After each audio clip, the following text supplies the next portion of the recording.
Hi friends, do you have a bicycle? Do you like bicycle riding? Or do you suggest riding alone or with friends? Today, let's learn a new chapter, A Bicycle in Good Repair, written by Jerome K. Jerome. He was an English writer and a humorist, best known for the comic travelogue Three Men in a Boat. He was born on 2nd May 1859, Kaldemar, United Kingdom, and died in 1927. His notable works are Idle Thoughts of an Idle Fellow and Second Thoughts of an Idle Fellow, Three Men on the Bummel as sequel to Three Men in a Boat, and several other novels. This is also a humorous story, A Bicycle in Good Repair. All of us know the common man's car is a bicycle, as it is the cheapest mode of conveyance and transport, but it needs to be kept in proper working order. The bicycle ride is enjoyable only if it is in a good condition. One should get it thoroughly overhauled by an expert mechanic, but the boy in the story experienced a mechanic who knew nothing and screwed up all. The child in this chapter hesitated initially and regretted it later. He hesitated to say no to his friend. The humor is scattered all around in their activities and conversation. You would burst with laughter while reading the lesson. Let's get into the story, A Bicycle in Good Repair. A man I knew proposed one evening we should go for a long bicycle ride together on the following day, and I agreed. I got up early. For me, I made an effort and was pleased with myself. He came half an hour late. I was waiting for him in the garden. It was a lovely day. He said, "That's a good-looking machine of yours. How does it run?" "Oh, like most of them," I answered. "Easily enough in the morning, goes a little stiffy after lunch." He caught hold of it by the front wheel and the fork and shook it violently. I said, "Don't do that. You will hurt it." I didn't see why he should shake it. It had not done anything to him. Besides, if it wanted shaking, I was the proper person to shake it. I felt much as I should have. He started whacking my dog. Whacking means beating or striking. Okay, the narrator one evening accepted his friend's proposal to go for a long bicycle ride on the following day. He got up early and started waiting for his friend. He came half an hour late. He examined the narrator's bicycle and asked, "How did it run?" The narrator answered, like most of the other bicycles, easily enough in the morning and a little stiffy after lunch. His friend shook the front wheel with force. If your friend shake your bicycle violently, what will be your reaction? Definitely you will scold your friend, isn't it? The narrator thought, why did he shake it? Whether his bicycle had done anything to him. Moreover, if it wanted shaking, he thought he was the proper person to shake it. And also he felt that he had started beating his dog. Let's see, what are they doing? He said, "This front wheel wobbles." Wobbles means move unsteadily from side to side. I said, "It doesn't if you don't wobble it." It didn't wobble. As a matter of fact, nothing worth calling a wobble. He said, "This is dangerous. Have you got a hammer?" I ought to have been firm, but I thought that perhaps he really did know something about the business. I went to the tool shed to see what I could find.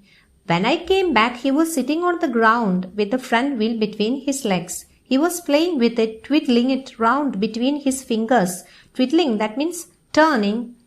The remnant means remaining parts. Remnant of the machine was lying on the gravel path beside him. He said, "It looks to me as if the bearings were all wrong." I said, "Don't you trouble about it anymore.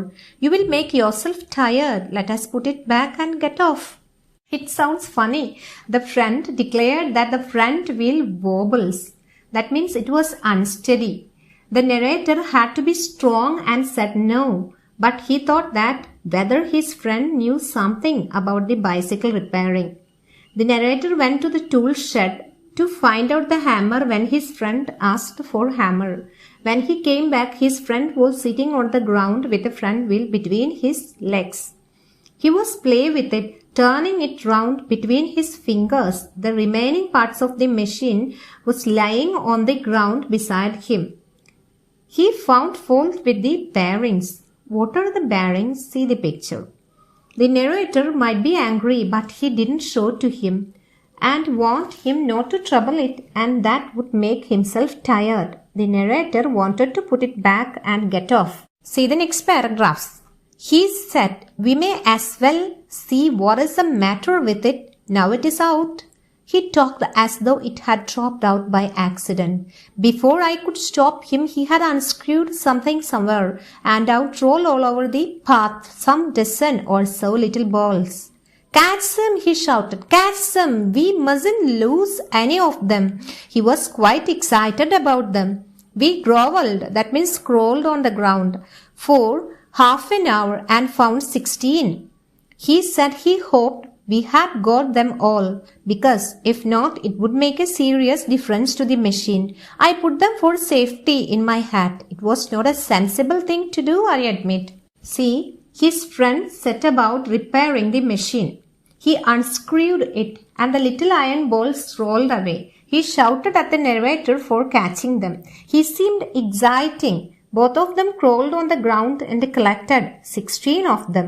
He was not sure that was 16. If they couldn't find all, that would make a serious difference to the machine. They cannot ride it. Anyway, he put them for safety in his hat, although it was not safe.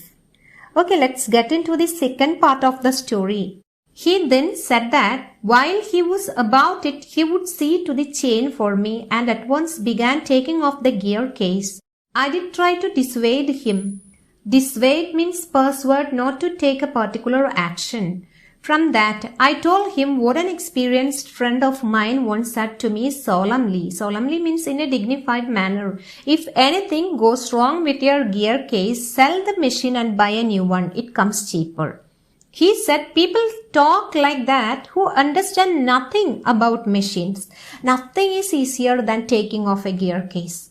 I had to confess he was right. In less than 5 minutes, he had the gear case in 2 pieces. Lying on the path and was grovelling for screws.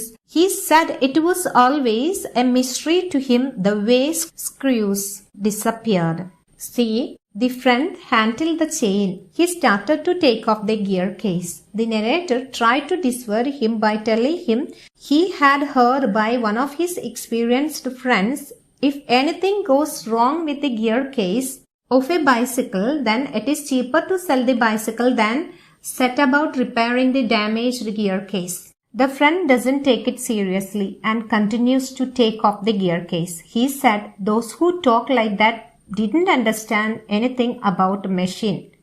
According to him, nothing was easier than taking off a gear case. The narrator notes with sarcasm that his friend was right. In less than 5 minutes, he made the gear case into 2 pieces lying on the path. He grovelled for screws by telling disappearing screws was a mystery to him. Let's continue. I know your interest is raised. Common sense continued to whisper to me, "Stop him before he does any more mischief. You have a right to protect your own property from the ravages of a lunatic." Ravages, that means damages. Lunatic, that means mad person. Take him by the scruff of the neck and kick him out of the gate. But I am weak when it comes to hurting other people's feelings, and I let him muddle on, mix up things. He gave up looking for the rest of the screws.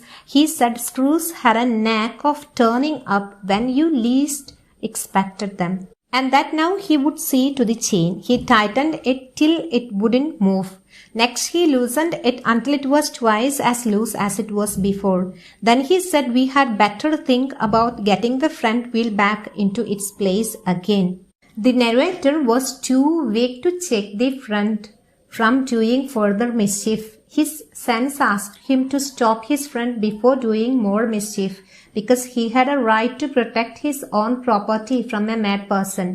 His sense also told him to take his neck and kick him out of the gate, but he couldn't do it because he is the person who cannot hurt others' feelings. The friend went ahead. He tightened the chain till it wouldn't move. Then he made it very loose. He finally decided to fix the front wheel in place. Let's see. I held the fork open and he worried with the wheel. At the end of 10 minutes, I suggested he should hold the fork and that I should handle the wheel, and we changed places. At length we did get the thing into position, and the moment it was in position he burst out laughing. I said, "What's a joke?" He said, "Well, I'm an ass." It was the first thing he had said that made me respect him. I asked him what had led him to the discovery. He said, "We have forgotten the balls." I looked for my hat. It was lying topsy-turvy, that means upside down, in the middle of the path. He was of a cheerful disposition. He said, "Well, we must put back all we can find and trust to Providence." See, the narrator changed place with him and put the wheel in tight position. His friend laughed and admitted that he was an ass. The reason was that they had forgotten to put the iron balls in place. The narrator thought that was the first thing his friend had said that made him respect. He felt respect to him because he said he was an ass. The narrator looked for his hat in which he had put the ball safely. His friend was in full swing and asked him to find out the balls. But the hat lay upturned and the balls were scattered. See the next paragraph. We found 11. We fixed 6 on one side and 5 on the other, and half an hour later the wheel was in its place again. It needs hardly be added that it really did wobble now. The child might have noticed it. He said it would do for the present. I said, "Watching you do this is of real use to me. It is not only your skill that fascinates me, it's your cheery confidence in yourself, your inexplicable hopefulness." Inexplicable means that can't be explained, mysterious, that does me good. Thus encouraged, he set to work to refix the gear case. He stood the bicycle against the house and worked from the off side. Then he stood it against a tree and worked from the on side. Then I held it for him while he lay on the ground with his head between the wheels and worked at it from below and dropped oil upon himself. Then he took it away from me and doubled himself across it till he lost his balance and slid over onto his head. See, they could find only 11. They fixed 6, balls. They fixed 6 on one side and 5 on the other, and half an hour later the wheel was put in its place again. But it wobbled even then. The narrator was impressed not so much by his friend's skill at repairing the bicycle as by his confidence in himself and his hopeful attitude. Thus his friend got encouraged. He then set to refix the gearbox. He put the bicycle in different places and positions for the job. He lost his balance and hurt himself on the head. See the next paragraph. Then he lost his temper and tried bullying the thing. Bullying, that means scolding, blaming. The bicycle, I was glad to see, showed spirit, and the subsequent proceedings degenerated into, that means were reduced to, little else than a rough and tumble fight between him and the machine. One moment the bicycle would be on the gravel path and he on top of it. The next the position would be reversed, he on the gravel path, the bicycle on him. Now he would be standing flush with victory, the bicycle firmly fixed between his legs. But his triumph would be short-lived. By a sudden quick movement, it would free itself and turning upon him, hit him sharply over the head with one of its handles. When the author's friend doubled himself across the bicycle till he lost his balance and slid over onto his friend, then he lost his temper and tried bullying it. The bicycle showed spirit and there ensued a fight between him and the machine. One moment the bicycle was on the gravel path and he on top of it. The next moment the position was reversed. He became happy with his victory after the bicycle was firmly fixed between his legs. However, his victory was short-lived. By a sudden quick movement, the bicycle freed itself and hit him sharply over the head with one of its handles by turning upon him. At 1:15, dirty and disheveled means disordered, cut and bleeding, he said, "I think that will do," and rose and wiped his brow. The bicycle looked as if it also had had enough of it, which had received most punishment. It would have been difficult to say. I took him into the back kitchen where, so far as was possible, he cleaned himself. Then I sent him home. What happened? At 1:15, the man thought that the work was done. Disheartened and disappointed for his failed effort, he finally gave up at 1:15. He himself was dirty and bleeding. He cleaned himself, and the narrator then sent him to home. It was difficult for him to decide who had suffered more, the friend or the bicycle.